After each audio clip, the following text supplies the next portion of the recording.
Let's unbox and test one of the most talked about water dispensers out there, the ZeroWater 22 cup, 5-stage water filtration dispenser. This is the one that claims to bring your water all the way down to 0 TDS, zero total dissolved solids. It's certified to reduce lead, chromium, and even PFOA and PFAS, the so-called forever chemicals, which is a big deal right now. We're going to unbox it, set it up correctly, test it, and talk honestly about what people love and what frustrates them. On the top of the box, you find the quick start guide. It goes over how to assemble the dispenser and how to use the included tester to test your water versus the ZeroWater. It also includes quick tips and warranty information. Finally, it has a performance data sheet that lists the substances that it will remove from your tap water. Under a piece of protective cardboard, you will find the dispenser. Pulling it out, it is in a protective plastic bag, and all of the accessories are enclosed inside the unit itself. First impression, it's large, but not bulky. It's designed to hold a lot of water while still fitting on a countertop or even in many refrigerators, usually on the top shelf. The larger size means you don't have to fill it as often as a smaller pitcher. The plastic is BPA-free and feels sturdy, though it's lightweight. It's not heavy glass, it's practical, functional plastic. The top is secured with a piece of tape, and it easily lifts off the dispenser. There are no latches or tabs holding it to the unit. It is designed to just sit on top, for simple removal. With the top off, the next thing you find is the included, patented, ZeroWater filter. Next is the top reservoir, a plastic tray which connects to the filter, to hold water as it passes through the filter into the dispenser. And at the bottom, we pull out the spigot. We found this to be well designed, attaching easily to the dispenser, and most importantly, it pours cleanly without dripping or leaking everywhere. That may sound minor, but if this becomes your main water source, that convenience matters. And the final included item is the TDS meter. People love this accessory.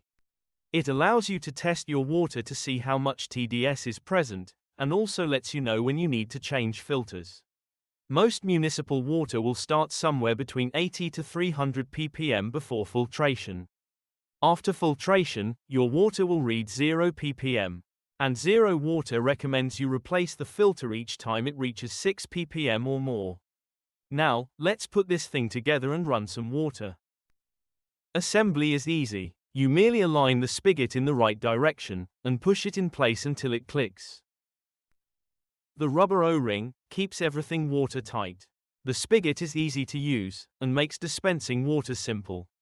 No need to lift a heavy pitcher. In addition, the spigot design has a slot where you can insert the TDS meter.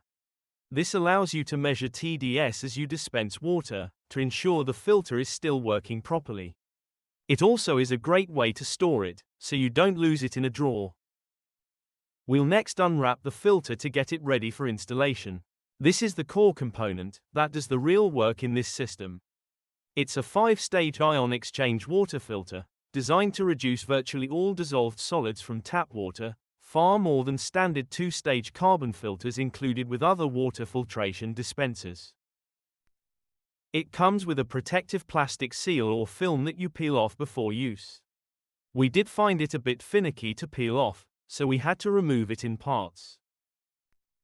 With the film removed, we are ready to install it.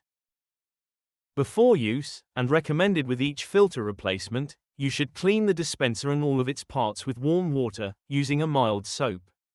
It is important to hand wash everything, as the dispenser is not dishwasher safe.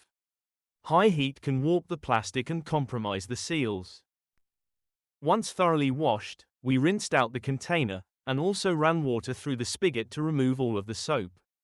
We also took the opportunity to use the meter to test our tap water, and it came in with a reading of about 44 ppm.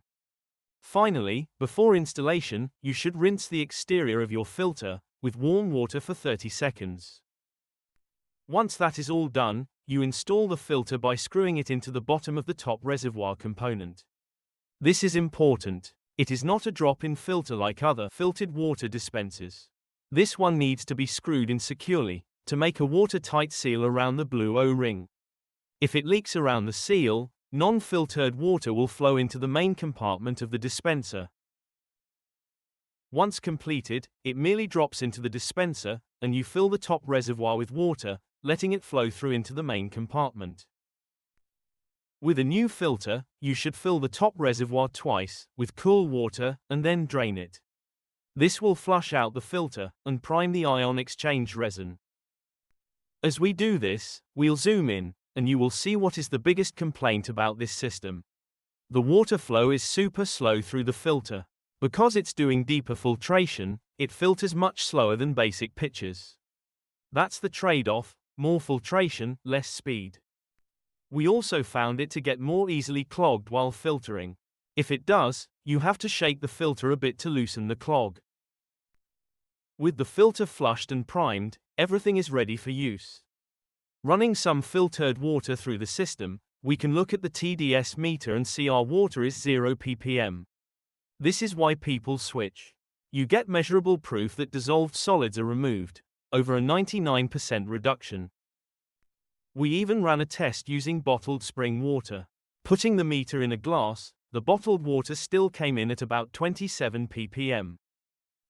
Finally, we found ZeroWater to taste cleaner and smoother. We hope you found this video informative.